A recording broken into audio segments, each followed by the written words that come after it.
Thank you for all coming out. If you don't know me, I'm Kurt Merkel with the trustees, and I'm on the capital budget committee also that's looking at this solar project. So tonight we have a presentation with Ben from Menifee Energy, and we've got Matt and Matt from Cedar Creek Energy that will be going through a series of slides, and hopefully if any questions come up, they can answer the questions and just kind of inform everybody what this project is about and how we go about doing it. So from there, I'll hand it over to Ben. Well, thank you everyone for taking time tonight to get together and talk about solar and energy solutions for the church and the community. My name is Ben Wallace. I'm co-founder of Menifee Energy. We're an energy efficiency and renewable energy contractor. Started in 2019 with my business partner Jeremy Davis. Kind of got the name is around minimize energy, simplify the process. Thus, Menifee, we try to make it easy for people to take action to reduce carbon footprint. So we help with turnkey implementations, assessing utility bills, energy consumption, how are the systems in your building working, how could they work more efficiently. We specify and implement energy efficiency projects such as LED lighting, a lot of LED lighting conversions, which are kind of the low-hanging fruit from an energy conservation standpoint, and maximizing rebates and grants and incentives to lower the cost, speed the return on investment.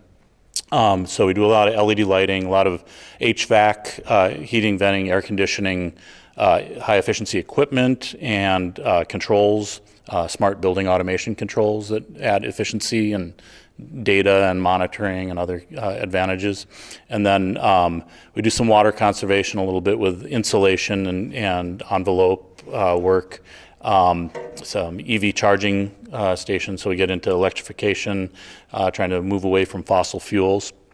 My business partner worked with an organization that did nonprofit and places of worship energy audits. So he's done over hundreds of audits around the Twin Cities and many of which are churches, a lot of nonprofit organizations. So and we do quite a bit of work with churches, so we're familiar with the committees and bringing everyone together around caring for creation and sustainable initiatives and helping them take action. We really were created to help people move from that assessment to action and kind of know what's available and help orchestrate that amongst different disciplines, whether it's electricians or mechanical contractors or solar companies such as Cedar Creek Energy here today. So that's just kind of an intro slide. If you can go to the next slide, Kurt, just wanted to, I think we've just got the partners. So Jeremy Davis is really he's a lead sustainable, he's been working in sustainability for 20 years. So he brings a lot more of the background. I come from the technology side of the world with the smart building automation and controls, and together we co-founded the organization in 2019. And we can just move to the next one, Kurt. So our relationship with White Bear Lake United Methodist Church, Jeremy had worked with an organization that did the audits and recommendations for how to conserve energy and actions that the church can take. And then after we formed Menifee, we were contacted by Patricia, your previous director of operations, in January of 2021, so 3 years ago now. Had initial conversations with Pat and Kurt and some of the other team members. And they had already done LED lighting conversions and did some pathogen abatement work with bipolar ionization added into the HVAC system. So the next best action was taking the thermostats and the individually controlled HVAC equipment and putting it on a unified system that gives a bunch of different efficiencies, and also you can use rebates and grants toward that. So we help to lower the cost of the investment, and now Kurt has and the team has visibility and control and tracking on energy in addition to other activities. So that was really the main engagement, and you can see some of the work there in the thermostats. And then the other thing that we've been looking at and talking about for nearly 3 years now is solar and the potential for solar. We've looked at rooftop array versus ground arrays, and our partners here, Cedar Creek Energy, I'll turn it over to Matt Gibbs and Matt Stupnik, but they've been working with Jeremy, my business partner, for 10 years, 16-year-old established solar company. So great partner, locally based and owned, and I'll let them lead into kind of the assessment and answer other questions that come up, and I'll pitch in where I can. Thank you. Thank you, Ben. Like Ben has mentioned, we're actually 17th year in solar. We do a lot of the commercial, we do residential as well too. Even like the large solar gardens where we do quite a bit of building. So a lot of these slides are really just kind of a talk-up of Cedar Creek Energy. Everything that we do is just the work that we've done in the past. Rarely Just a little bit about our team. We got Matt. Matt is one of the owners with Cedar Creek, and then we got Rob as well too. We're a small group, but we do a lot of projects out there, and again, large projects, medium down to small projects as well too. Again, what do we do? Start to finish when it comes to all of our scope of work.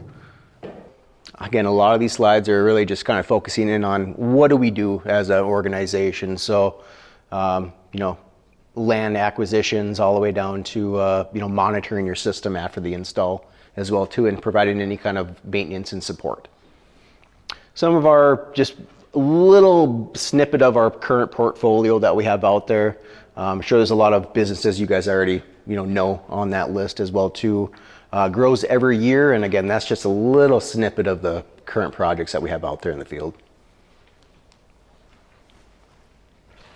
Just a quick question. Go ahead. Just making sure that for everybody knows, this is being recorded, and this slide deck will be made available for anybody who wants to examine it post-event. They're going through a lot of stuff fast, which is fine, but just make sure that exactly. It's not last time they're going to see this. Correct. And for people who aren't here, they'll be able to get it off of our website. Yeah. Just Great, so, great, okay. absolutely. Just understanding kind of behind the meter when it comes to solar. A lot of times when organizations go solar, they're looking at lowering their kilowatt hour usage and their demand charges. I think we can all agree energy costs is continuing to rise. It's never going down. It's only going to go up in cost. So with that, the concept of solar, behind the meter is offsetting those kilowatt hours in real time and being able to bank those hours as well too during the, production months, we like to call it, kind of that spring through fall season. A lot of times we overproduce. So what you're using in a given day, we would overproduce that power. That power will get held virtually on your utility account, and you're going to be able to use that power later, nights, cloudy days, and then they true up the account at the end of the year. So they see what you've consumed, what you've produced, and they'll actually cut you a check for that average retail rate of those excess kilowatt hours that are, left over at the end of the year that you haven't used, okay? So, a lot of the incentives when it comes to solar, and a lot has changed this year actually, with the Inflation Act that got passed recently. Previous to that, the tax credit. So it was a 30% tax credit, but you had to pay federal taxes to be able to benefit from that tax credit. Obviously, being a nonprofit, you would not be able to take advantage of that. What has changed this year is there's a direct pay option now. So instead of a tax credit coming back to you, it's actually a check written back to you for 30% of the project cost in cash form. Okay, so that's a huge difference this year, and it really opens the door for a lot of nonprofits to take advantage of solar and all the incentives that go along with it. So we talked about the direct pay there. There is a low income option for you as well too. With that, it's if you guys basically help out low income, and Matt, maybe you can speak a little bit on that as well too. But yeah, they've moved it. It's not so much called it's a low income incentive, but it's also a nonprofit incentive. And so we work with churches, and the money comes from the same pool. You can be a nonprofit, you can be a low income type nonprofit that directly, contributes to certain things for lower income people. You could be an affordable apartment building, you know, because they're dealing with that above 50%. It's like kind of the threshold for some of the federal credits and stuff, the 50% threshold. For you, we would, for the church, we would be able to put you in on the church side. We've had success with other churches getting in the rebate. Yep, so that's coming right from Excel, that rebate. And then, well, I guess I kind of I double tagged it. So low income community and then low income incentive, same thing, okay, when it comes to that side. And then maybe expound just a little bit on the tax credits, what the different brackets are on the tiers. So with that, so, you know, right off the bat, it's 30%. There are some additional bonus credits that are available on that. So there is a low income community with the new census that came out, which gives you an additional 10% bonus on top of that 30%, so 40%. There is a domestic content 10% bonus where we're still waiting for some guidance from the IRS on exactly how that program works. There's a certain percentage of the materials need to be US made and US based. And then the other 10%, there is a energy community credit. So a lot of the coal plants are shutting down within the, you know, Minnesota. And any community within those coal plants or adjacent to those coal plants being shut down can get an additional 10%. So if you're in the right spot, you can ultimately get 50% of a direct pay or a tax credit off of the solar project. So, I mean, we're kind of diving into the solution. So, you know, we talked, like Ben mentioned, we looked at the roof, we looked at the ground. Sounds like we're kind of narrowing it down to the ground. I think that's kind of the best approach. You have the space for it. Whether we do the east side of the church or the west side of the church, you definitely have the space for it. The advantage of a ground mount, we can face it perfectly south. Okay, on a roof, we're using the pitch of the roof wherever the direction that's facing. On the ground, we're pitching it south and we're going to put it at a 30-degree tilt. That 30 degrees is kind of a universal year-round production. And at that 30 degree, when it does snow, it's going to shed that snow off a lot faster. Then on a roof, we're just using the pitch of the roof, whether it's a 212, 412, 1012, you know, again, that's the pitch of the roof, okay? So on the ground, we're going to be using a racking system. Now, the nice thing about this racking system is we actually don't concrete it in. We use Helix earth screws. So just picture a big screw on our skid loader, has an attachment that we screw down past the frost line with that, and then we're attaching our poles, our racking system onto that earth screw. Okay, so God forbid down the road, if you ever need to remove it, you're not breaking through concrete to try to get it out. Okay, but this is a, you know, the warranties, and we'll dive into the warranties later here, but warranties are 30 years, but in reality, this is going to be a 40-year project at the end of the day, okay, when it comes to the lifespan. Inverters. So, you know, panels themselves are going to produce DC power. We need to convert that to AC power, and how we're doing that is with inverters. We're using Sunny Boy or Sunny Tri-Power inverters. They're a German engineered inverter. They're workhorses. We call them their tanks when it comes out in the field. Rarely do we ever have to put any maintenance on these. They just work, and they love to be overclocked. So they actually like to work harder than you know 100%. We actually clock them up a little bit higher because they just love to work. Okay, and we don't have any issues with these out in the field. They do come with a 10-year manufacturer warranty with an option to extend it out, you know, up to 20 years if you wanted to. Okay. So is it one inverter per panel? So with this solution, it's going to be actually 5 inverters. So it's not a, so there's a couple different technologies out there. There's micro inverters where there's an inverter per panel. Okay. With a ground mount, and universally with a ground mount, we use more of a string inverter style. Okay, so there'll be 5 inverters, and there'll be, you know, a group of panels will be strung together and tied into that inverter. Okay, good question. They'll be located in the garden area, They're, not in the church. correct. They're actually going to be located on the back side of the racking system. Okay, so we actually build a racking backing board for that, and that's where they're going to be placed. Okay, good question. How many panels per inverter? I believe it's either 24 or 26. Okay. Yep, and the whole project, I think we're at about 125 panels. The panels themselves. So it's a company called Jinko. They have been around for, they're the longest panel manufacturer out there in the world. 1 in 10 panels in the world is a Jinko panel. Okay, so there's tons of panels out there, and for Jinko to be able to hold that 1 in 10 out there in the world as a Jinko panel, you know it's a phenomenal organization that's going to be around for a very long time as well. Located. These are out of China. Okay.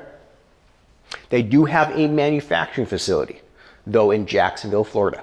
Okay, that's where most of them are manufactured, but the company itself is in China. Good question. The wattage, these are 535 watt panels. They hold 2 warranties with them. They hold a 12-year manufacturer warranty. That's going to kind of cover any kind of defects. The most crucial warranty is the 30-year performance warranty. And what that basically states is we know that these panels degrade out in our weather each year. But at 30 years, these particular panels are going to be at an 85% of our performance. So that's at 30 years. That's why when I say the warranty's at 30, but in reality, you're going to get 40, 45 years out of this system before you're going to want to consider upgrading it. Keep in mind that 85%, that is if you had the same system here in Minnesota and the same system in Arizona. When I compare that, heat is the worst enemy to solar. That's what degrades these panels. So that system in Arizona, 30 years, they're going to be 85%.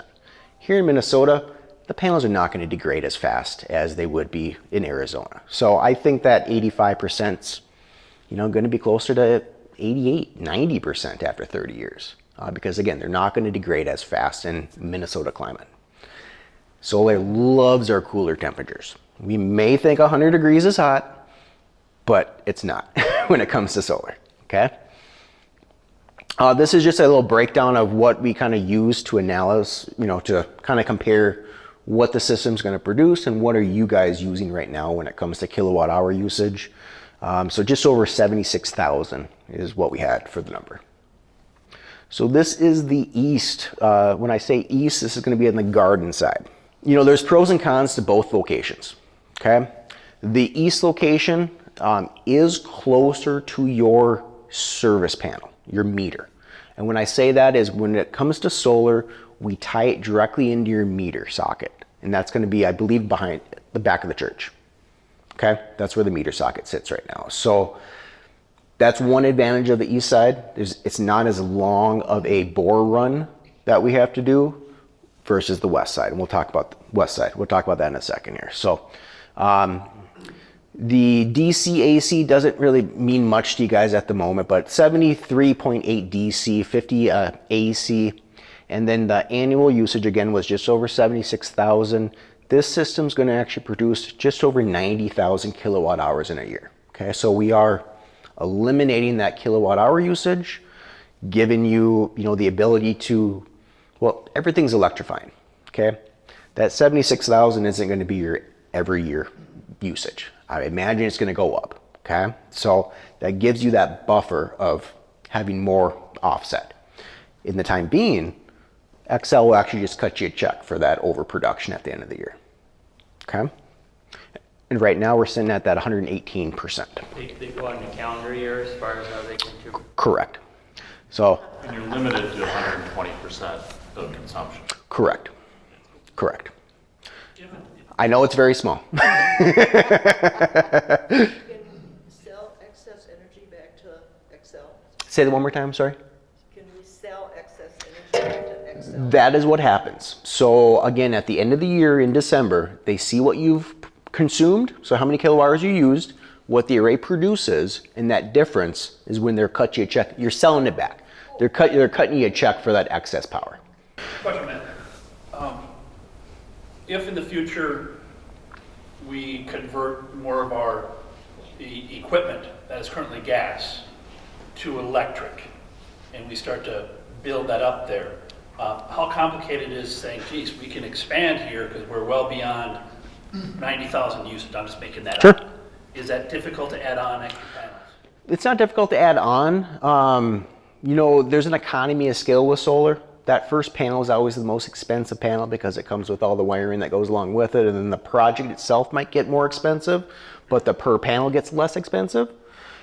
The caveat though is the rules within Excel is the system size. In order to sell back to Excel, the system size cannot be larger than a 40 AC.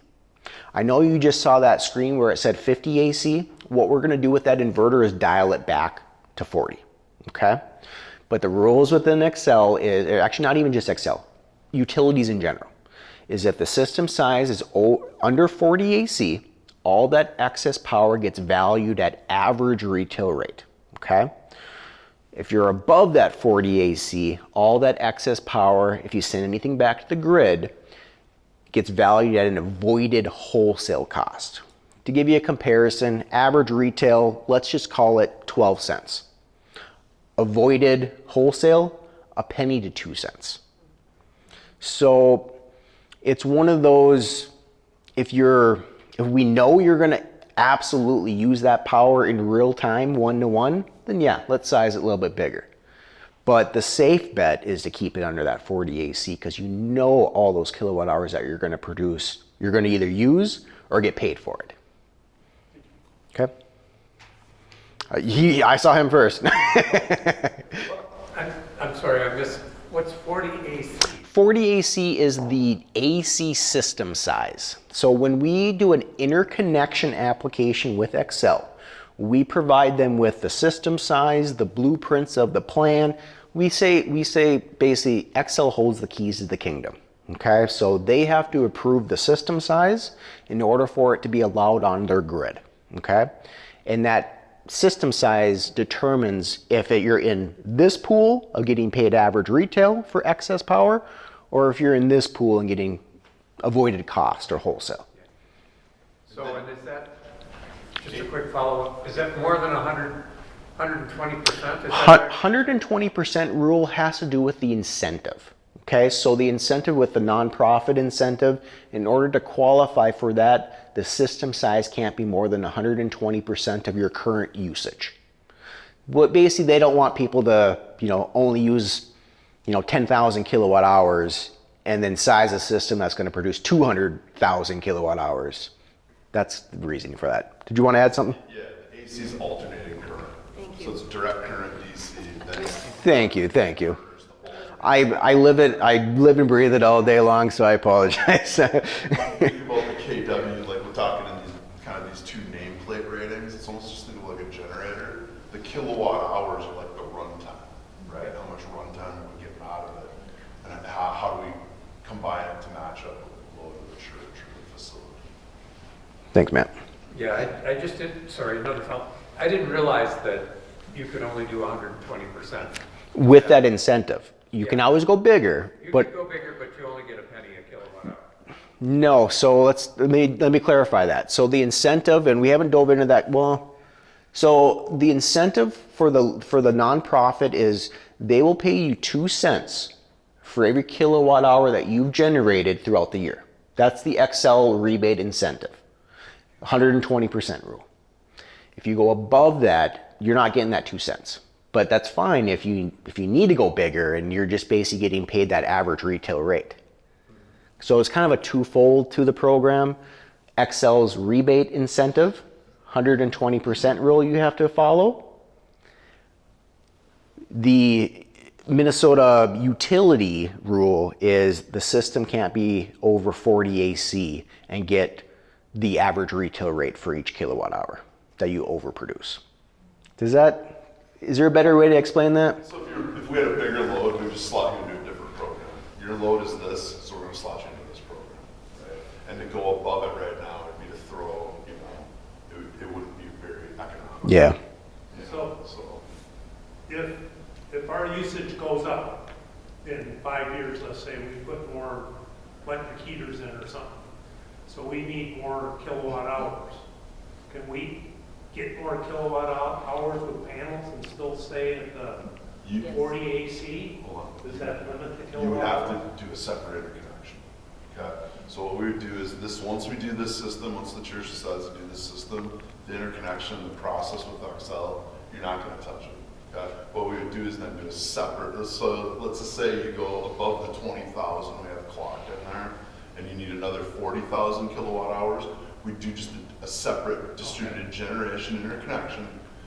And it would be anything out of that second system that flows back would get voided. Avoided cost. So So, there's times that we do projects where we will do two different interconnections at the same time to cover both, to try to cover all the incentives, to get all the incentives. While we wouldn't move you guys, is because your kilowatt hours is low.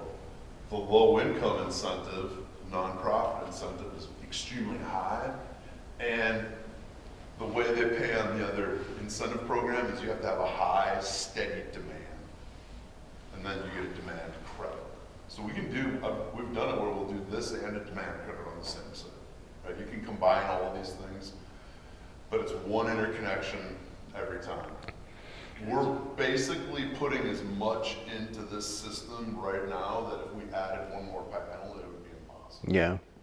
And we definitely want to do our due diligence and obviously provide the church the best program. So, and this is, why we came to you guys with this solution, because it is taking advantage of all the incentives out there with following the rules that are in place.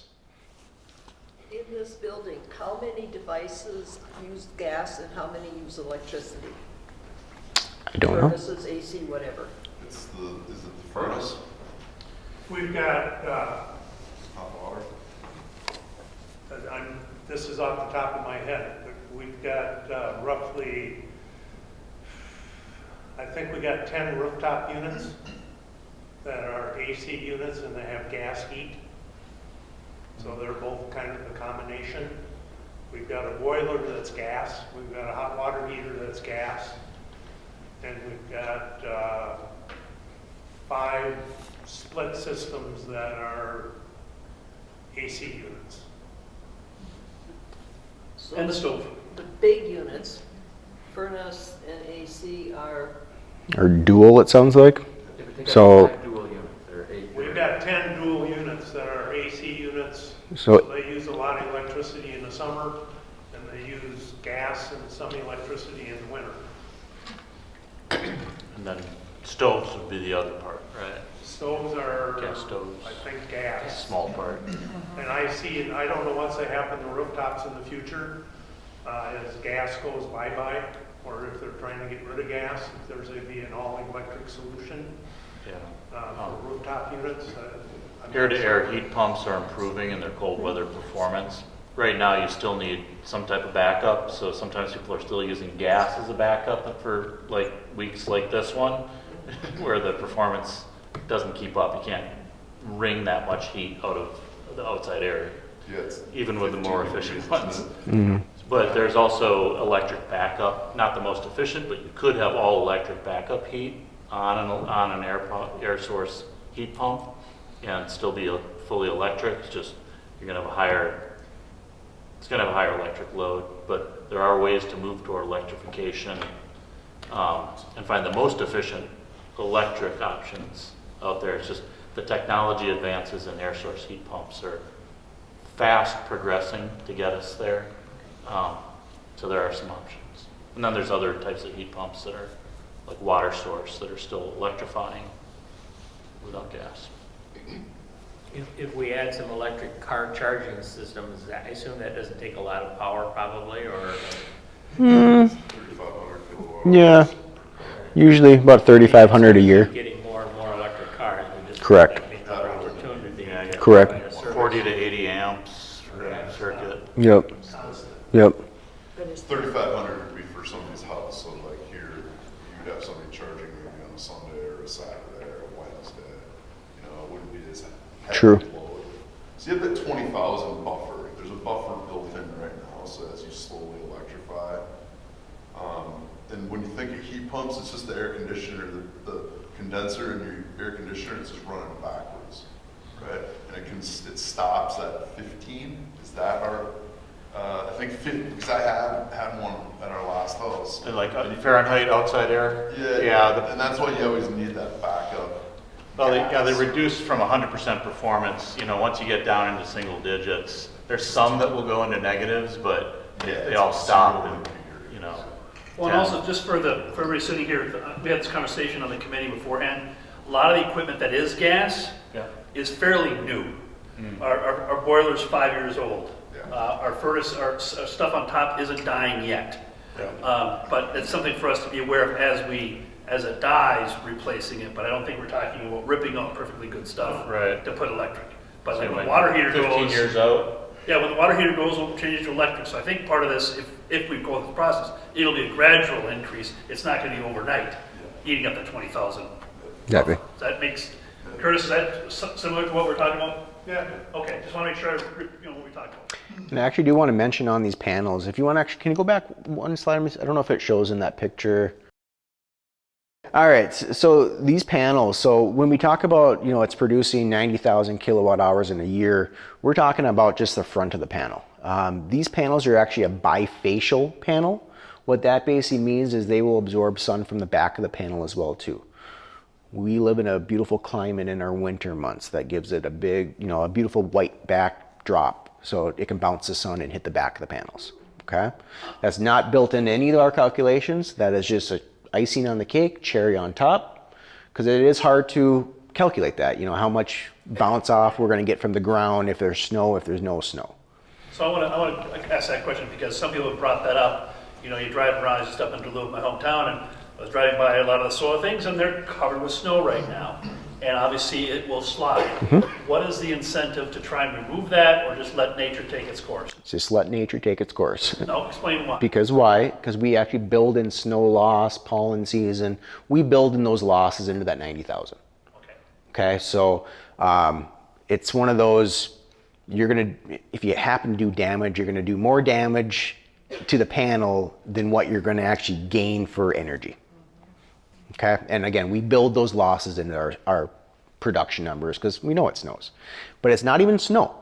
It's actually the daylight hours that we have during our winter months that limit our production during our January, February, November, December. A lot of people think it's snow. Yeah, that doesn't help, but it's really our daylight hours that really drives that low production during those months, okay? So again, bifacial, kind of something I wanted to mention because we're talking about, increasing energy down the road. That 90,000 at the end of the year, it might be 92,000, 95,000, when we're talking that bifacial aspect of it. So I know there's a lot of numbers on this page. So we call this the cash flow. It's a 30-year cash flow with this. This is focusing on the east ground mount one. So the initial investment on this project, we're just over 193,000, and that's all in, start to finish. Okay, from shovels in the ground to turning on the system.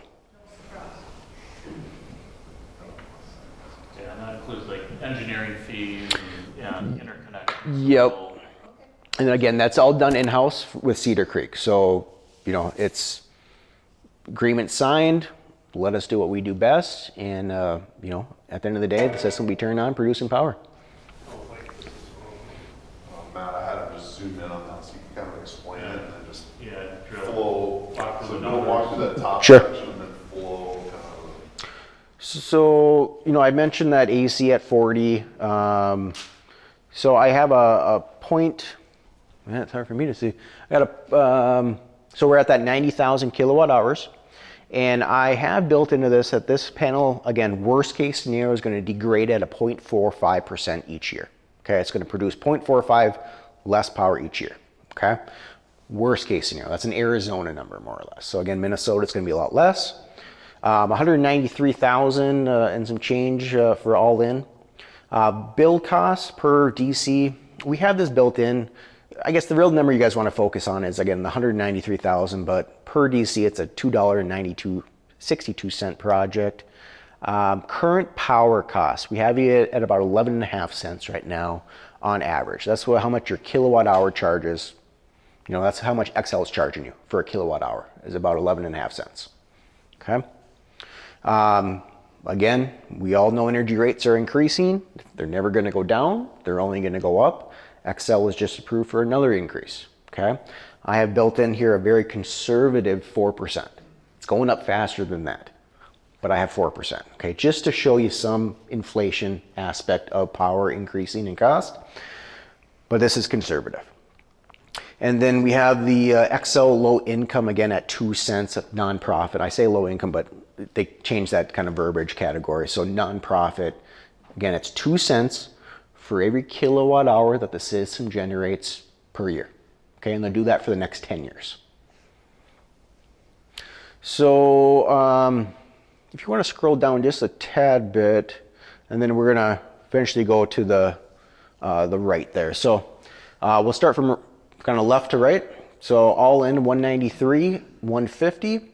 We have O&M in here. So what O&M basically is any kind of maintenance. There truly is no maintenance when it comes to the system. There's no moving parts. So there's no mechanicals that we need to, there's no wear items, okay, when it comes to a ground mount with solar. But we have $500 a year just built into this, just kind of more of that peace of mind, okay? It's more of that truck roll sending us out. That's what that cost would end up occurring. First year, we're generating just over 90,000. We have that 11.5 cent for your kWh. Power savings first year, just over $10,000. Now, we'll talk about this kind of this nonprofit. So I have there at 73,800.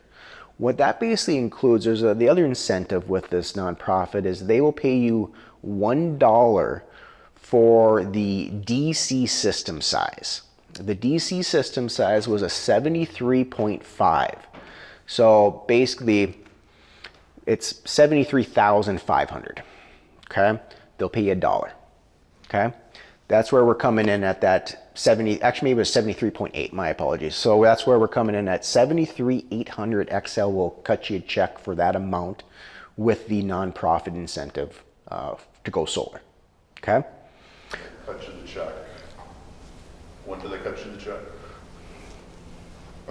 As soon as it's done, right? So as soon as we've installed it, it gets processed. So we turn in our inspections, get an inspector, building, electrical, and turn all that into Xcel, and then they'll cut you a check within 60 days. For Yeah, could you repeat that so people can hear that? Yep. So basically, they will cut the check after the job is completed. Okay. Once we send in all of our inspections, permitting, the interconnection, all the approval, the system's turned on. Within 60 days, Xcel will send you a check for 73,800. So one of the questions I have, and I know you need some more details in, but it's $193,000. Okay. If we go forward with this project, when's our first payment to you? I mean, it's going to be a cash flow situation for the church. Yep. I mean, do we have to get a loan for $193,000? How does that work? Good question. I need more details, but that's working in my head. Yeah, I hear you. Good question. Good question. So, at signing a contract, we typically ask for about a $5,000 engineering deposit.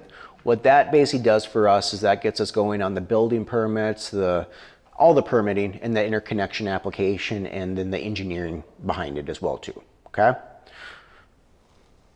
I saw the hand go up. No. Are you done? I got more. 2 weeks after signing, we would ask for 40% of the project. Okay. $77,000. Thank you. Okay. So 40% of the project after 2 weeks. 2 weeks from signing. 2 weeks prior to us delivering the materials on site, getting ready to actually build the project, we're going to ask for the next 40%. Once the project passes final electrical inspection, we're going to ask for the remaining 20%. Okay. Give you a timeline. 6 months? 9 months? 6 and 9? Let's go in the middle. Let's go 7.5, 8. It really is. It really, again, it kind of goes back to the Xcel holds the keys to the kingdom. They have 90 days at minimum to approve the project to even start the next part of our job, when it comes to all the permitting. Okay? Go ahead. Can they deny it? They can deny it. And what happens then? So what happens there? So basically they do a line study. They look at the lines, the transformers in the area, and they determine if the size of the system, their lines can support that additional moving of power. Okay? I believe you guys are good in this location when it comes to that, but that is part of the process. And that's where it goes back to, they hold the keys to the kingdom. They let us know if we can do it or not.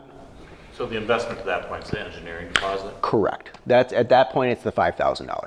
Okay? So that's what's at risk. Okay. Yep. Great question. 40 plus the 5,000. Yeah, no, good question. Yeah. So, I mean, we start that interconnection right away. Okay?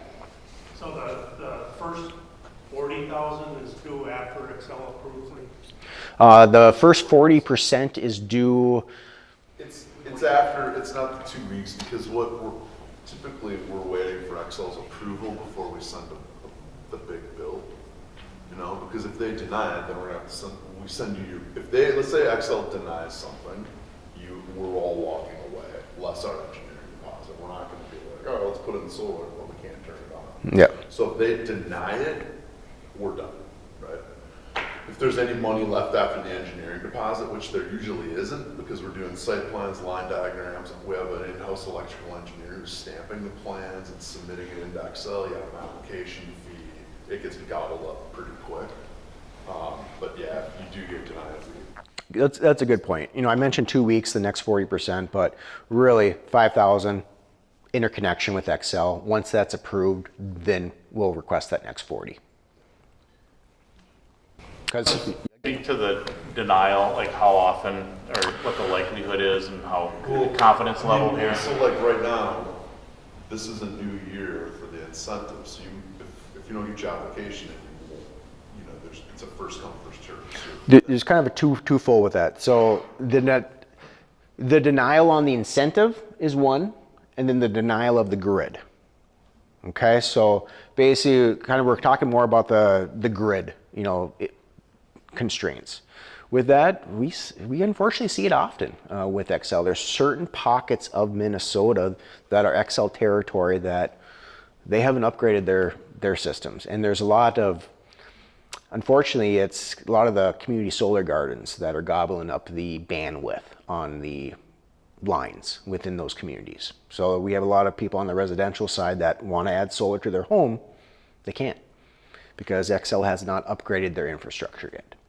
Okay, and then to touch on what he had mentioned, that nonprofit program, it is a first come first serve. There's a budget amount that's available. Once that budget's gone, there's no more incentive. There's no more rebate anymore on that. Okay, so that is a first come first serve. What was last year's pattern for when that was used up? It was gone in maybe April, March. So it gets used up. It gets used up quick. Then they basically have a queue, right? They repool the money at the end of the year, so they have like different pockets of money for this program. And if let's just say the residential home money doesn't get used, then they put it into the big budget pot come September. So let's just say when we're talking timeframes, that's why it's kind of important to get the applications in just to see if you can reserve the money and get it. But let's just say you go on the waiting list, then we just wait. Then we wait because the money's too big to not wait for. Yeah. We did this with with Wayzata Community Church. As soon as we went to contract, the money was gone. Okay, so we put them in on a waiting list, and they kept asking just to move forward without the incentive, and I was like, you guys, no, like just wait. Yeah, I mean we're talking. In September, they repooled the money. They took it out of all the other areas that they didn't spend and put it in, and then Wayzata was awarded. So it can be a kind of a longer process on this side to get it through. Yep. So how much of the 193,000, you said potentially 50% is a credit? So like how much of the dollar amount is an incentive? Yeah. A rebate? No, I mean, how much can Bill get as a tax credit? Oh, I got what you're saying. So I think for our cash flow, we have this sitting at 40% direct pay. And that's the next column. So basically we have the low income, we're at that 73,800, and maybe you can zoom in a little bit better on that if you want to. What do you want? Just zoom in right there. So you can see that annual cash flow. Oh. Well, just in big round numbers. I think it was like, It's 77. yeah, 77 is the 40% direct pay. That's from the federal government. The Excel incentive is, can you scroll all the way, can you keep scrolling down? 91,500 is the Excel incentive. Okay. Okay. So that's, you know, that is that, you know, that 91,000, that's that first come, first serve. You know, if you want to move forward with solar, let's get that application in. Let's get that application in as soon as possible so we can capture that. Another 77,000 Coming, correct. Incentives. So then what happens is the IRS, there's called elective pay, direct pay. This is really an elective payment that you're taking from the IRS. So what's gonna happen is, Could you put that, make sure that's recorded for people on the little, recorder, because for our, who want to listen to that first? Stand together. Stand together, come on. so for the elective pay, the IRS allows you as a church to receive payment. You don't have a tax credit, so they call it elective pay. And how they do it is you, as soon as the project's completed, there's a portal to register. They give you a number, and then that number is placed on the documents that you supply to the federal government on a yearly basis to prove your nonprofit status. Then once they receive that document, they're gonna cut you a check. For some folks, it's 30%, some folks, it's the 50%.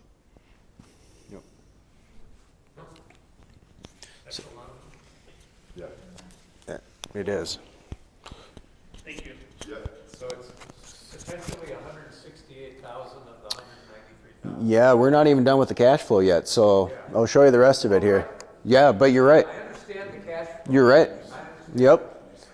So if you want to scroll, On the side there, that last number, by the way. there we go. There you go. So at the end of the day, the cumulative savings, so after all those rebates, all those incentives, after that $193,000 initial investment, you're going to return those dollars within 4 years. 4 years for a 30 to 40 year lifespan product. And it's a revenue stream after that. Yep. You know, right now you're going to get compensated for the additional 20,000 kilowatt hours that you're generating each year. Scroll down to the top where you can see the return numbers. Here? Yeah, you see that rate of return. And I think go up a little bit higher. That present value. If you want to explain that, Matt, a little bit better. So, just anytime, most people here probably have, you know, we can watch the stock market, you have mutual funds, that's your rate of return. When we apply the 4% escalator to your annual utility rate adjustment, so you're getting a 22% return on your investment. And what's nice here is you don't pay tax on it, you're locking in your utility bills right now, so you're locking in your utility bill for the next 30 years, call it at 11.5 cents, because over time, if you scroll down to the bottom, it's probably closer to 35 cents. Just read an article in the newspaper, California is 35 to 40. They're at 35 cents a kilowatt hour. Yeah, in the end, it's 35 at 4%. But we're seeing nines, asks of 11, but they get 7. If you talk to most financial advisors, they'll give you a 3% return on your investment just over the global stock market. Why we go 4 is that we know that there's 2 forms of inflation. It's just the time of money over time inflation, and then there's utility inflation. So you're kind of getting hit twice. Our dollar's becoming worth less over time, right? You get less with it, so the inflation rises, and then utility rate inflation. So 4% is definitely on the low side.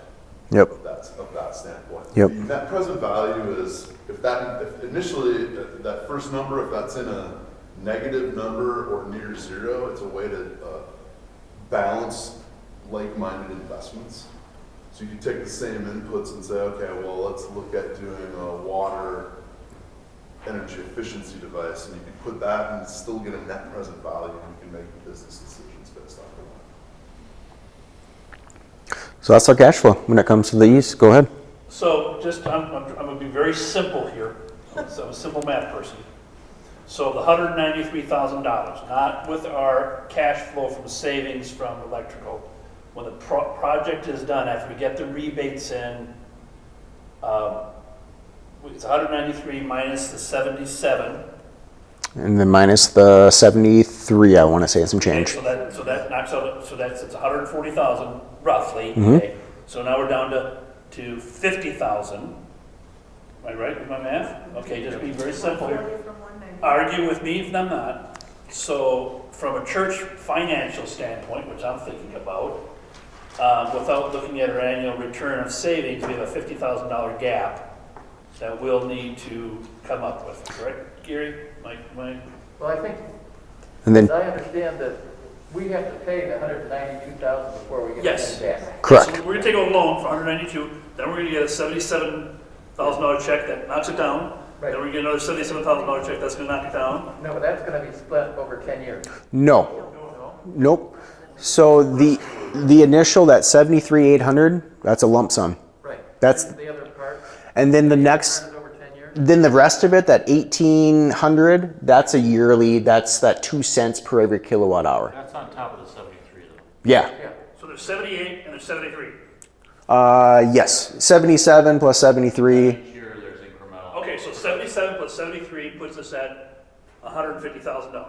And then 10,000 with And then- energy savings. And then, yeah, no, But without that, I okay. understand you're talking there, I'm talking church financing here, okay? If we take out a loan for 193, then we get $150,000 taken off.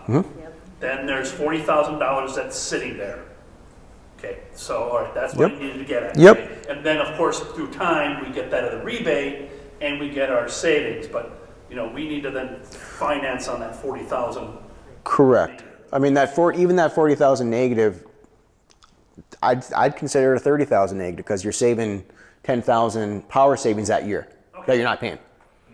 I know we're going to go into the PACE financing, but just in short form, if you take a PACE loan out on this, the first payment isn't due until May of the year following installation. So it's on the schedule of tax assessment. It's on the schedule of tax payment of assessed property tax payments in May and October. So, It's a way for you to play the cash flow. yeah. Yep. So you've got to.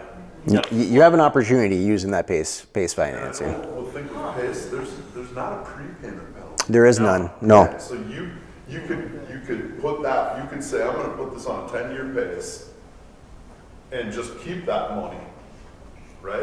You could just keep it and put it into the church's account. And you could keep those 2 checks and then just pay that off over 10 years at 5%. Low cost. It's 6-7 right now. Is that 7 now? Okay, so 40 pay off. Yep. And we'll dive into that one. Okay, thank you, because one of the things, one of the overall things, just so it's not a surprise for the rest of you, one of the things the committee's batting around in general is a sponsorship opportunity that's a bigger sustainability program, not just for this, but maybe do a sustainability fund that could take care of all of that. So I want to know where, I want, you know, yeah, our number's a lot bigger, but we're not even there yet, but that's why I want to really get down to Absolutely. brass tacks. Sounds good. I don't want to panic. I got This it. doesn't like payments. Got it. Got it. What is the interest rate? Right now, last time I checked, it's 7%. 7%? Yep. And is that a daily accumulation, or does it only, That's a 7. What? Is it at 7 now? I believe it's at 7. Yep. it's following kind of like that? Yeah, it's following the rates still, you know. Following the real estate rate, okay. You know, I'm not a complete expert on all the logistics behind it, okay? But that's where I have a PACE financing basically manager that I would introduce you guys to, and then you guys would work out the logistics on that. They'll hold the payment off, but I'm assuming it's daily interest, just like a regular. Most likely. And to kind of touch what he had mentioned too, so yeah, let's say we build it to 2024, your first payment's not due until 2025, May and October. It goes on your property taxes. It's like if you need a new curb and gutter out front, they're either you pay us 10 grand or we put it on your property taxes. That's what it is. And the nice thing with the property tax is it's the city, it's the county that actually pays for the project, and that's where they get their repayment back on your property taxes. They can go out and borrow money a lot cheaper than we can borrow money, okay? And it's a voluntary property tax. And another nice thing, it doesn't go on your books like a traditional loan. Okay, there's not that debt to income thing. It's just on your property taxes. Property travels with the property. Yep. And there's no early payment penalty, so you do the loan and then you get the, the 2 checks. Either keep the cash and use it elsewhere and just keep that payment, or put it towards the, pay off the loan faster.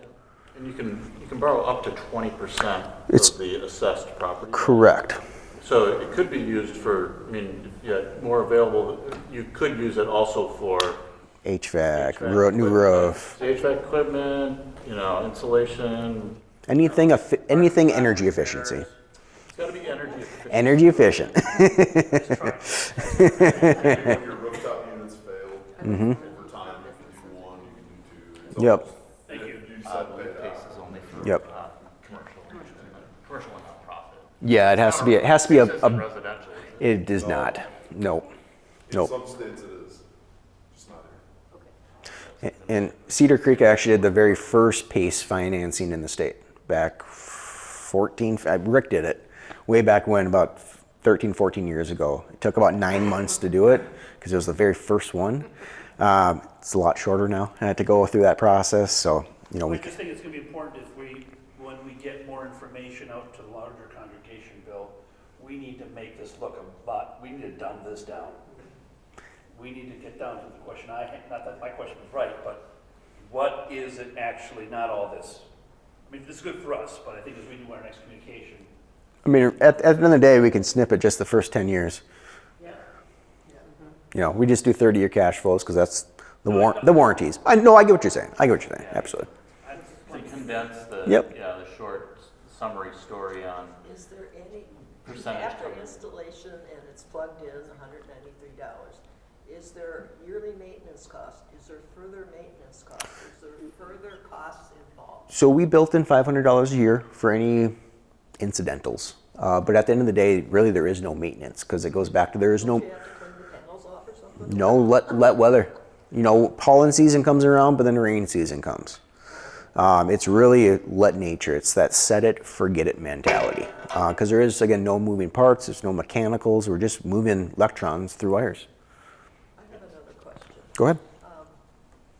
I know solar panels can be installed on the ground, as this presentation includes, and they can also be installed on roofs. Correct.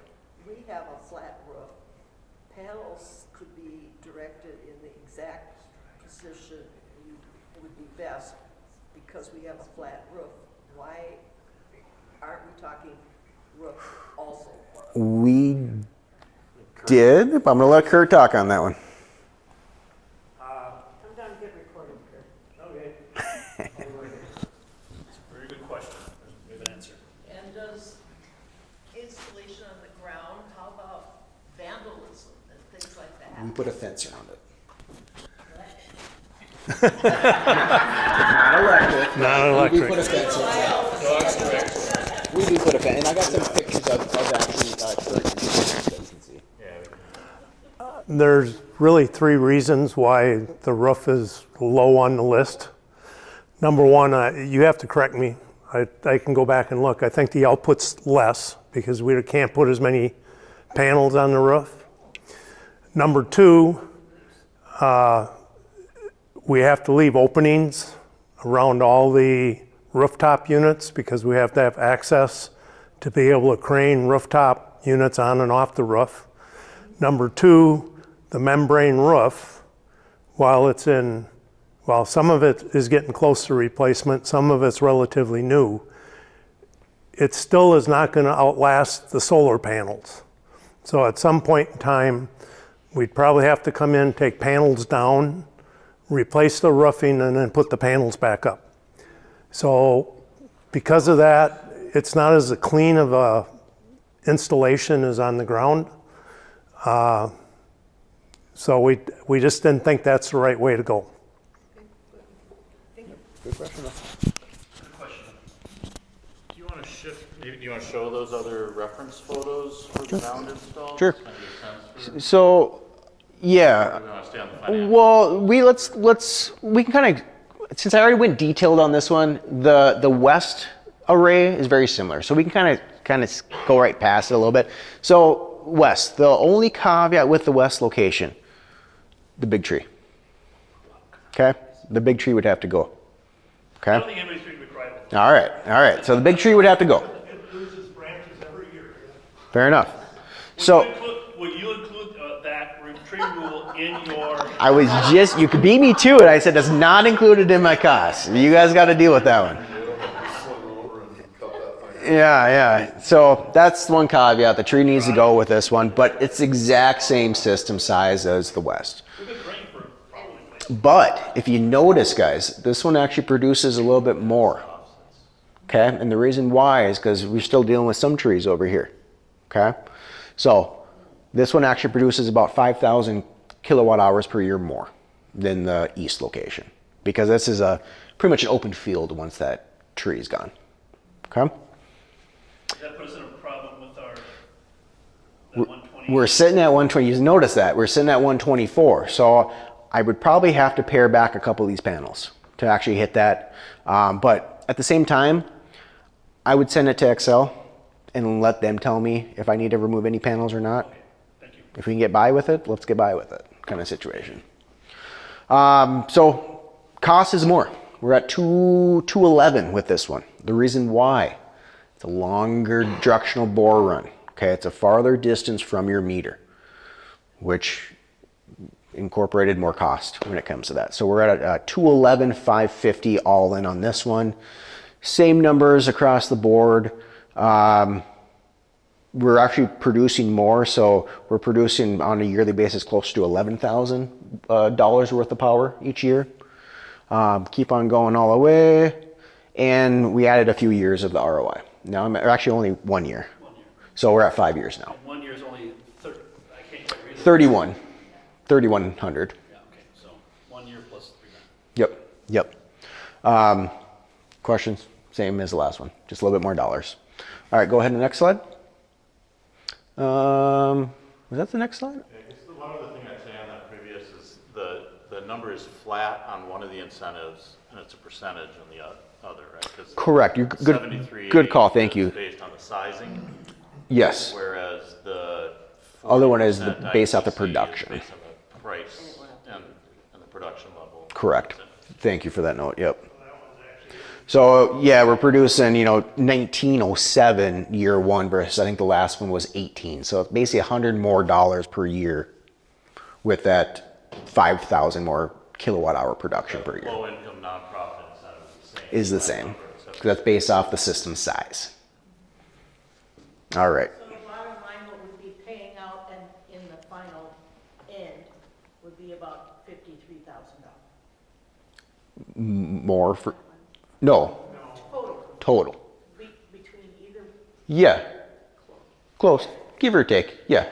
so either system we go to, the max would be $53,000.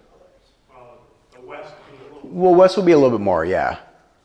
'Cause, I mean, it'd be. When you tell people, this, the most that it's gonna cost either way would be $55,000. Yeah, when you Because take away that's the what a two lot of big people incentive want, the bottom outlets. line, what's it really gonna cost in the end? Yeah, which so- gets negated as you produce Right. 3 and or I 4 understand- years. I understand that. Yeah. But if you're talking to somebody that doesn't understand it, all they wanna know is the black final number. Yeah. Which isn't always always the correct answer, but I get you. But I'm just saying. Yep. Yeah, the net In the after the end. big incentive. Yep. Most it's Of gonna cost is chaos. $55,000. And then at the end of the day, too, it's you're going to get your money back in 4 years or 5 years. Right. Well, I think we need to stress the environmental positives of this thing. I mean, I think our church is kind of progressive, we want to save the world.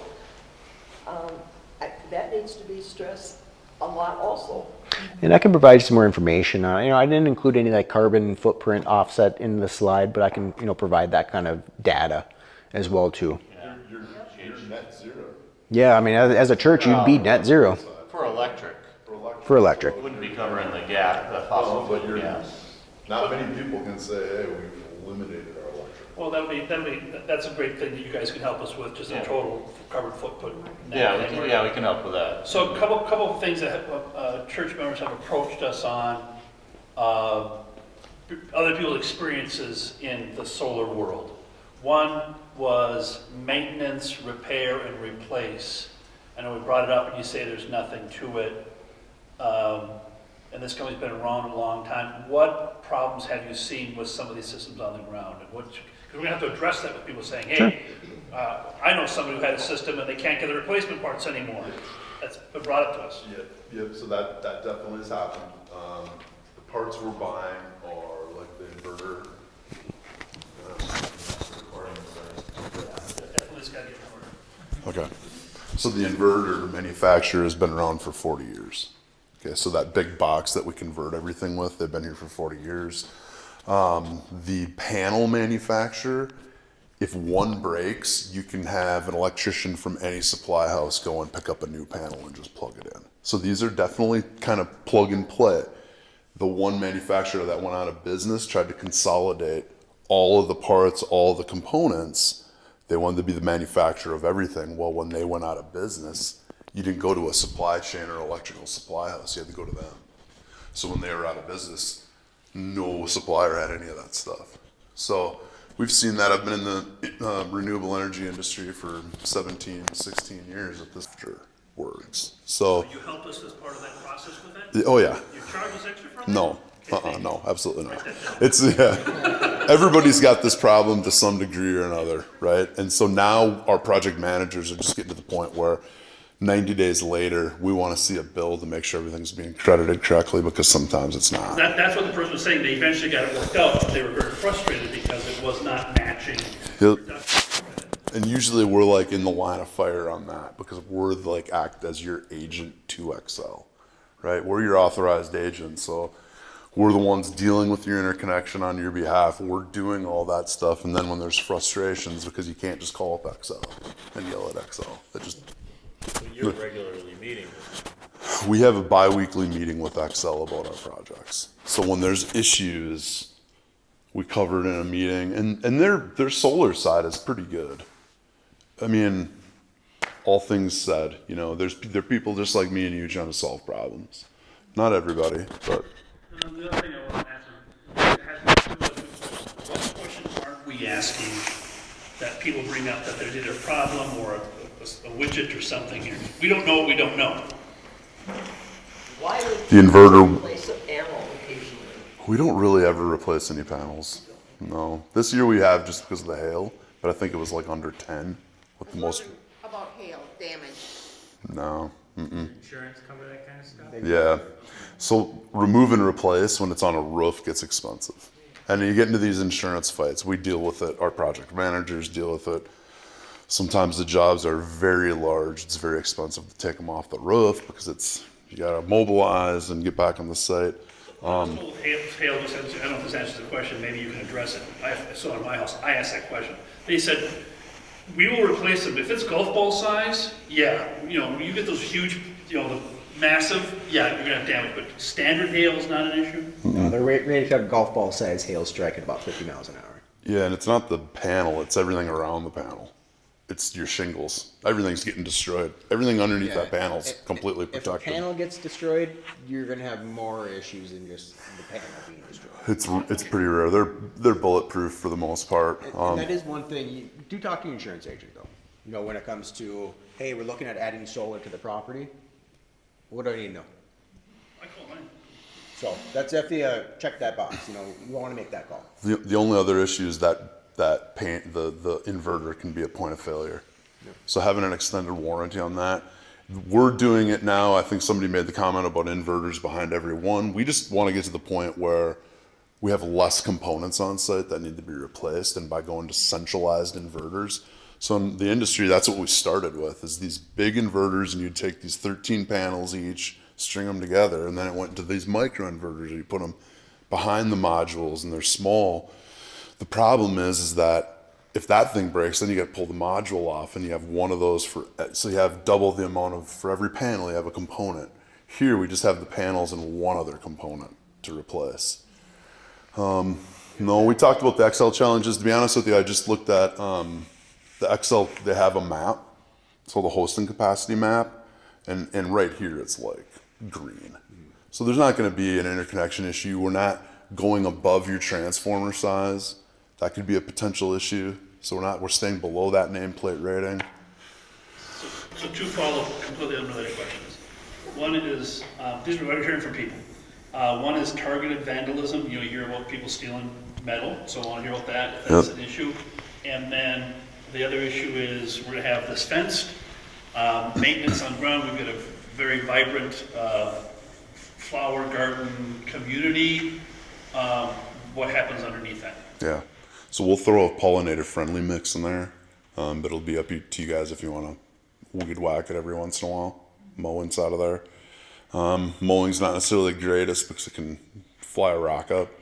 So you maybe just want to do native plantings and kind of set it and forget it until it gets out of hand. What was your second question? And then targeted vandalism. Okay. Yeah, so I have a church over in New Brighton that it was turned on and they went up and stole some panels off of the job site. So Rick did the job. Well, me and Rick did the job. Paul Douglas was there speaking on behalf. Sunday night, somebody went up on their flat roof and cut off 10 modules from a church. And yeah, it was like, wow, we've never seen that. I've never even seen a system vandalized ever until that time. And that's the church. It's on 694 in Long Lake, or you can see it up off to the right. We're not penetrating into your roof, so there's really no issues there. No, Incentive for putting it out in the field is that that's obvious to the neighbors that we're doing something positive for our environment too. I mean, on the roof, it's not as obvious. In the field, it's much more obvious. Yeah. So, did you have a picture of the Yeah, I was gonna say, do you wanna, let's go to a couple other, go through this one. Yeah, there we go. So this is Corpus Christi. Yeah.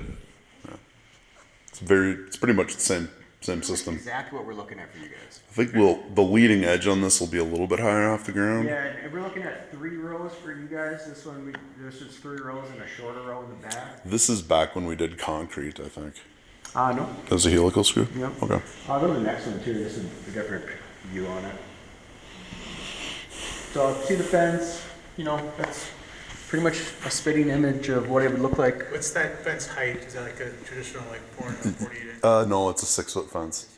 Yeah, the fence is code. We have to put the fence in per the electrical code. The other issue is the contractor you choose, for sure. It's who you choose, who answers the phone when there's going to be a problem, because every construction job has a problem. Somebody's upset about something, somebody misheard something, there might be a delay with Excel. The city inspector, which we're not going to have any issues with that. We're the general and the electrical, so we're pulling all the permits and we're finaling everything.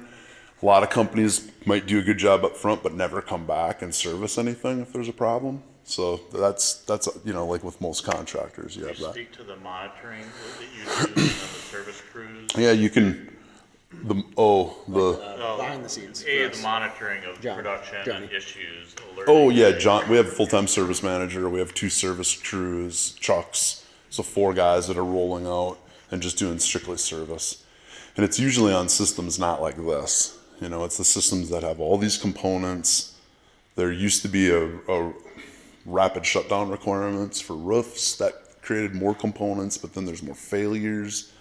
So what you have is what we've been in. This is like what has been installed for 50 years in the United States and around the world. These are the components. This is how we would do our original jobs. It morphed, and now we're coming back to this because they're just so reliable.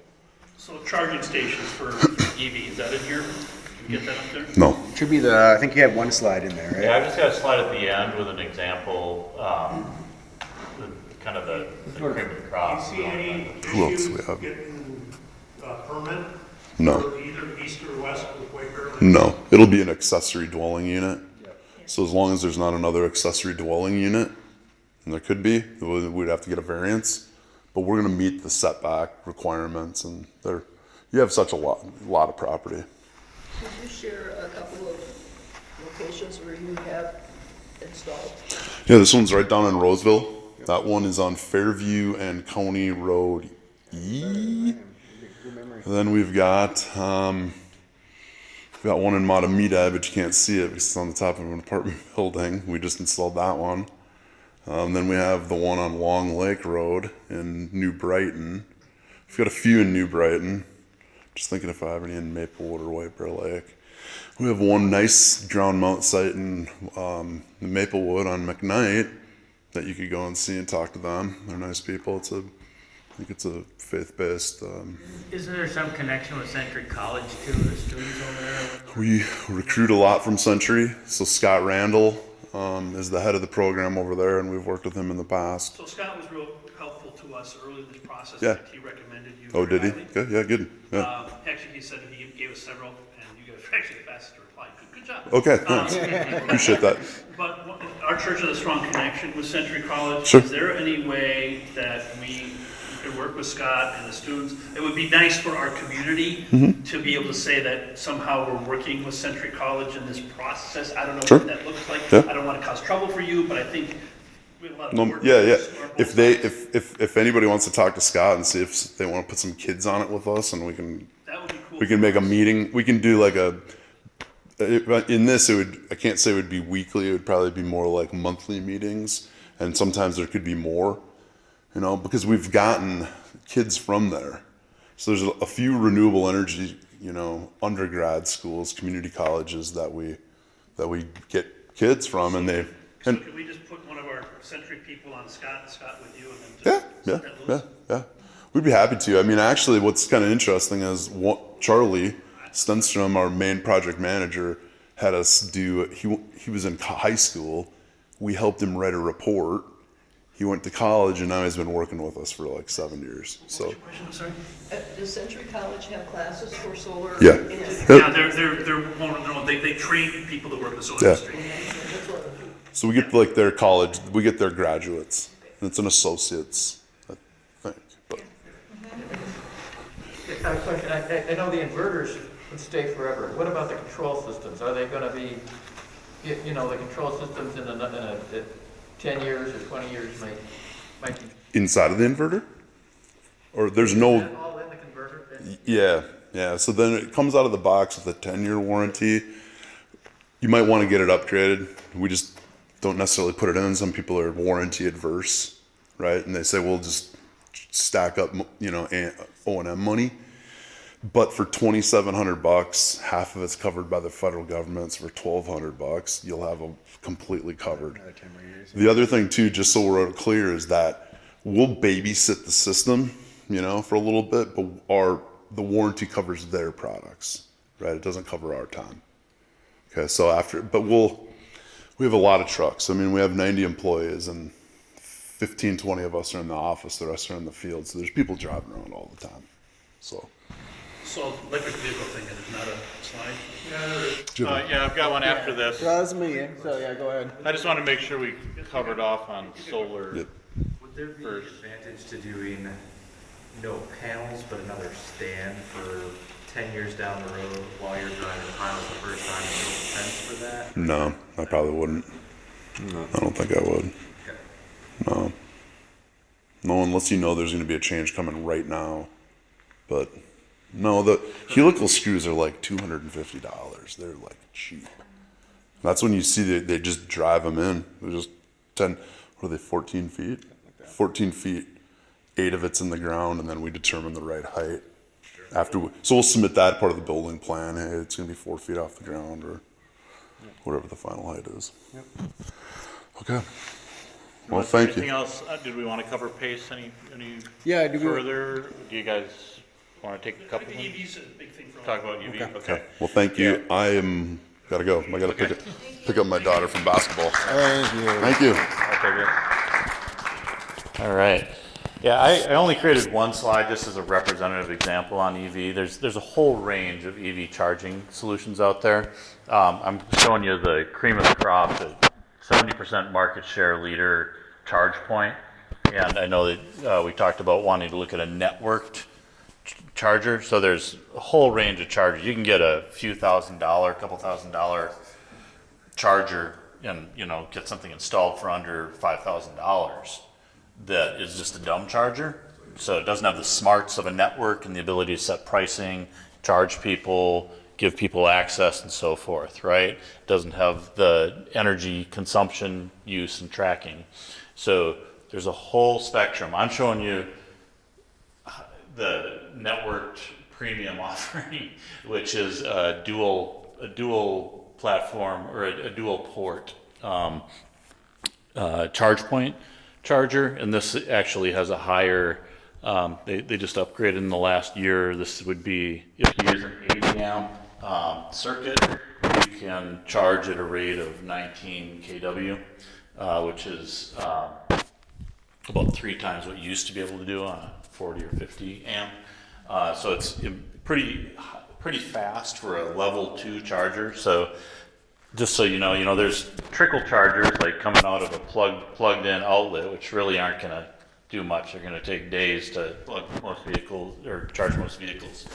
Then there's level 2, which is what people buy for, their upgraded home garage, charge the car in, 8 hours, right? Or roughly, it depends on what the range is on the car, on the vehicle. And then there's DC fast charge, which charges in a couple hours, but the cost relative to this, it's about 5 times the cost to do a DC fast charge, the kind that you'd see kind of replacing gas pumps, right? I mean, you still got a wait time where they're doing half hour or hour or whatever, but it's, it's an eighth of what a level 2 is. But the level 2 is the most logical, affordable, and it's got a wide range. So you could do a dumb dual charger installed and have it in for around $4,000 or $5,000, or on the high end, a dual port where the equipment is about $12,000, and then there's $6,000 over 5 years, so about $1,200 a year in the SaaS, software as a service, the data and cloud service, and maintenance and operations and warranty service, right? So when you package all that together, and this is from the leading organization with the biggest built out network and most reliable, commercial solution out there, ChargePoint.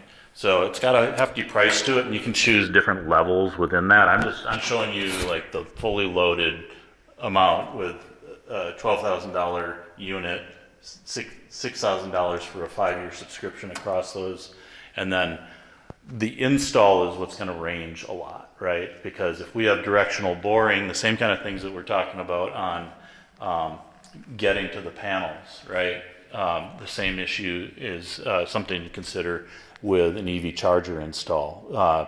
Whether you do a freestanding pedestal like that, or you do a wall mount, it's the negligible cost for equipment. There really isn't that much of a difference there. It's the installation cost, and whether you need to do directional boring, which is a really big one, and how much of a run you need for that. In this case, it could be an 80 amp circuit that you're running that far. And then if you need to put protective bollards around it, and then there's markings and so forth. So it can be really simple, or it can be high cost as an installation. So, I hesitated even to put numbers up on this, particularly given that the slide deck will be shared. But let me just, make that verbal caveat on the recording here that this is a rough budgetary number with the best system, high cost option, and there's a lot in between going down to the just basic charger. The nice thing is, you're signaling and enabling electrification and move from fossil fuels.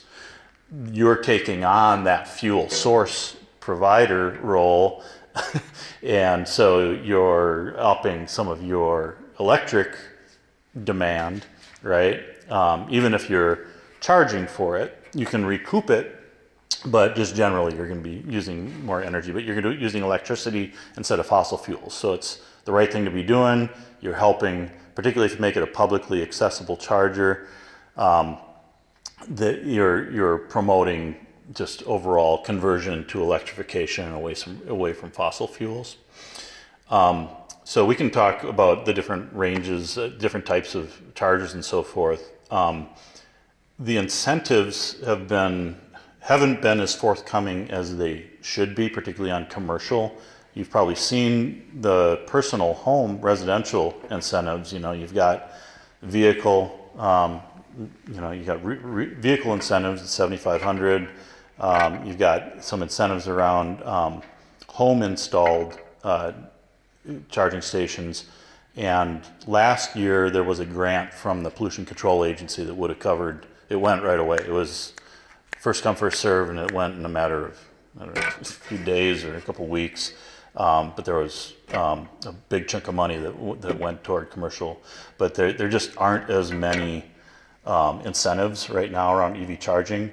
There is an investment tax credit from the federal government that if you do one that is enabled for bi-directional charging, where the vehicle could power the building, and it's got to fit some other criteria. I don't think that we'd be able to qualify for that ITC, the investment tax credit, the 30 or 40% that we're seeing on solar. We're not necessarily seeing that yet in the EV charging realm. But we can take another look at what your requirements are, like how many EV drivers do you have in the church community or in the neighborhood? What do you think the likely demand is? Sometimes the way to approach this, if you don't already know it, is to do a survey and get a sense for what is the current ownership and patterns and what are the plans and intentions. So you kind of get a sense for what kind of universe of electric vehicles you'd be serving, at least amongst your parishioners. And then, or if you're doing it just as a gesture and a demonstration as part of your, caring for creation and sustainable efforts to say, here, we're moving toward electrification. We want to support this. We want to support those in our church and community to use this and move away from fossil fuels to electrification. And this is our way to do that. And then you can choose, whether you do it at your cost or whether you do it at cost and charge them. You can selectively decide who to charge. You can charge different rates at different times of day. If you're using a network system like this, if you're not using a network system like this, you may only have you're covering the cost of it, but you decide who has capability, like with an RFID access or something like that.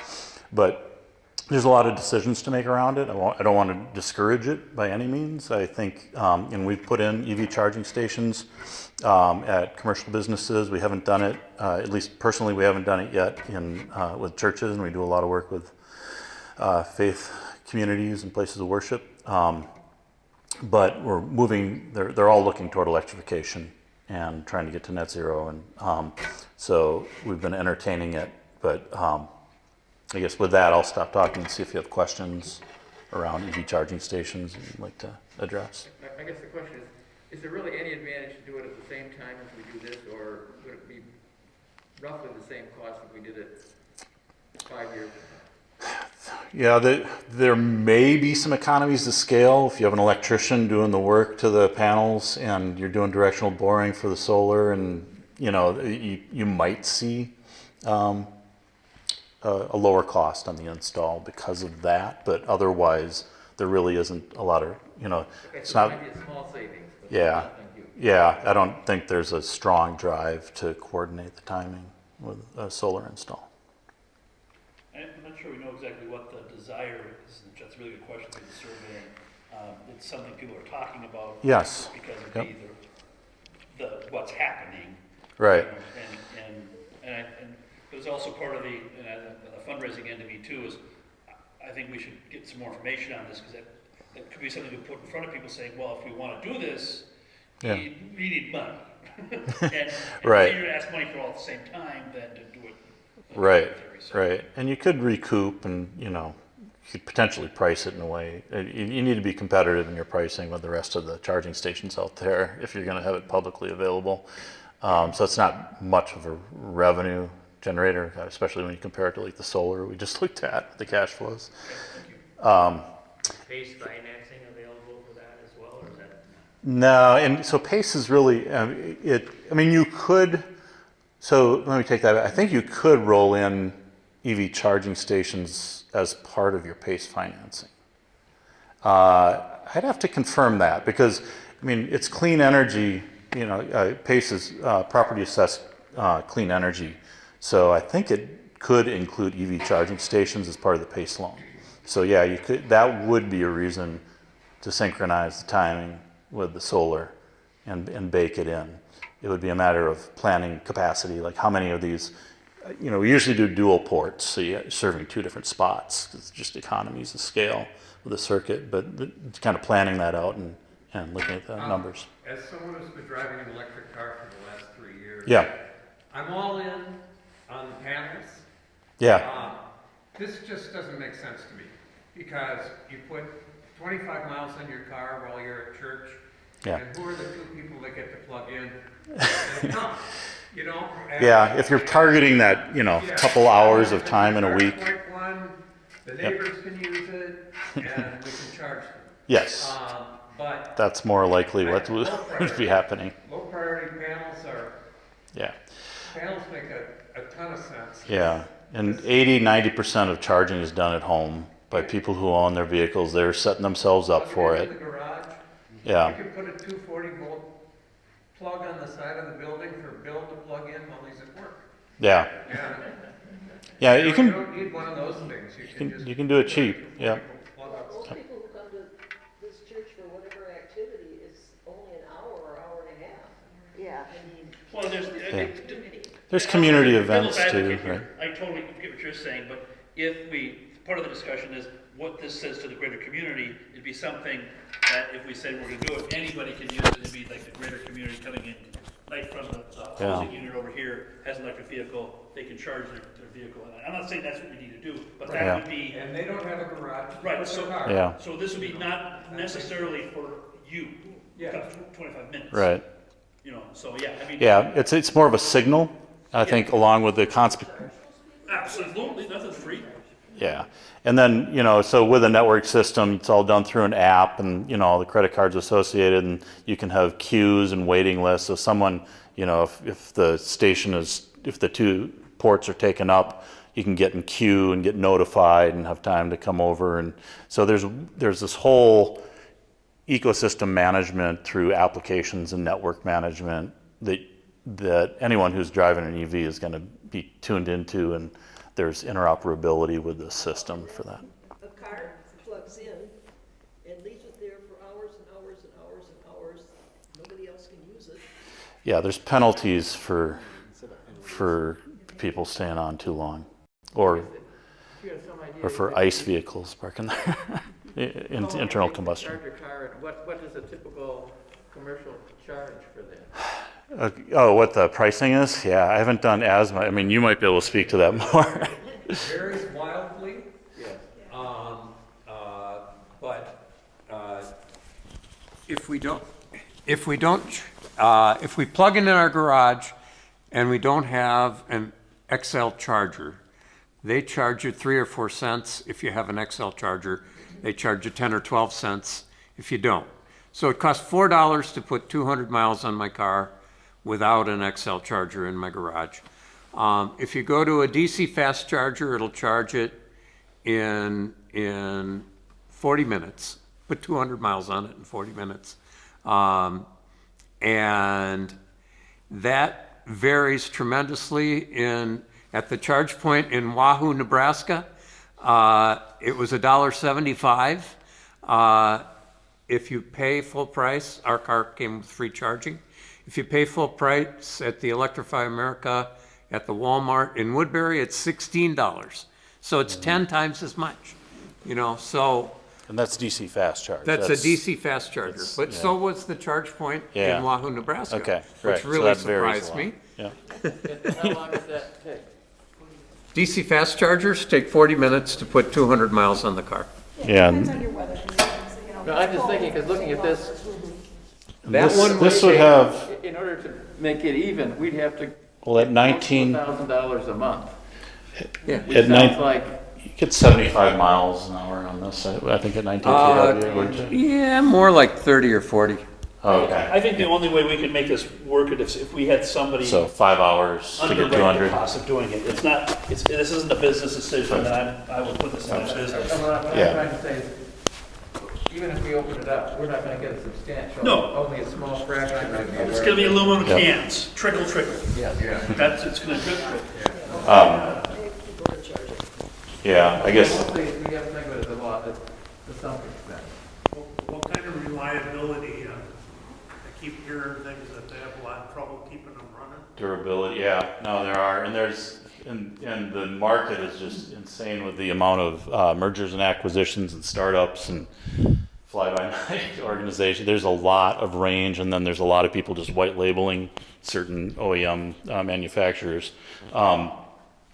I do know, ChargePoint is one of the more durable ones.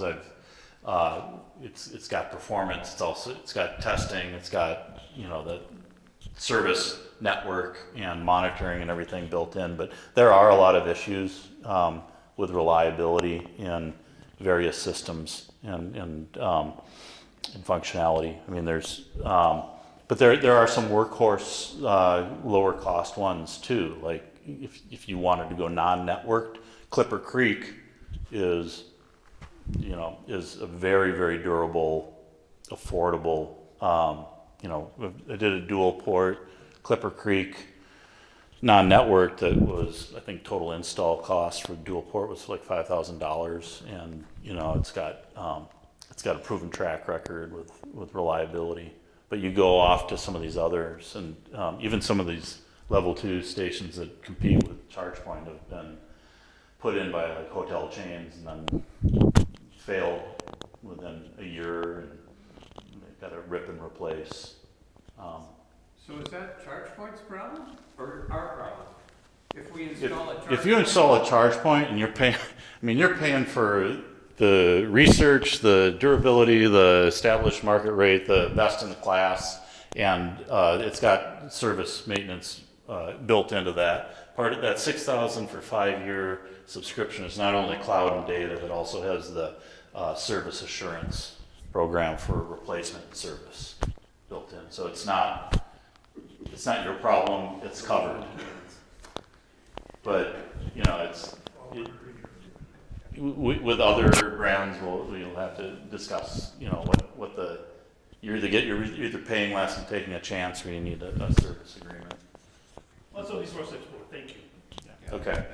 Good. Yeah, I know we could go into a lot, but I hope that gives you just a sense. Didn't mean to throw just the highest number at you, but I wanted you to be aware of the best and lower cost. Just for everybody here to build the next step. Let everybody know what our next step is.